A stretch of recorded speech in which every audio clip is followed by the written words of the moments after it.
যারা ওনাদেরকে দেওয়া হয়েছিল সিরিয়াল 16-এ সেক্রেটারি সাহেবদের সাথে, আর এডিশনাল ডিস্ট্রিক্ট জাজ যারা ওনাদেরকে দেওয়া হয়েছিল 17-এ।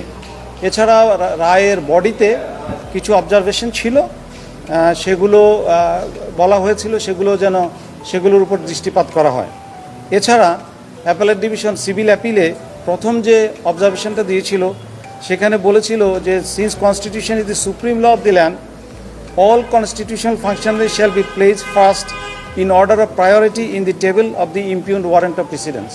তো এটা মানে হলো, যদিও ওই 2 এবং 3 নম্বরে এটা পরিষ্কার করা ছিল ডিস্ট্রিক্ট জাজেস এবং এডিশনাল ডিস্ট্রিক্ট জাজের সম্পর্কে, কিন্তু 1 নম্বরে বলা হয়েছিল যে জাজমেন্টের বডিতে ওনারা সাংবিধানিক পদগুলোর যে গুরুত্ব দিয়েছেন এবং যেভাবে অবজার্ভ করেছেন সেটা অনুযায়ী যেন ওয়ারেন্ট অফ প্রেসিডেন্সটা সংশোধন করা হয়।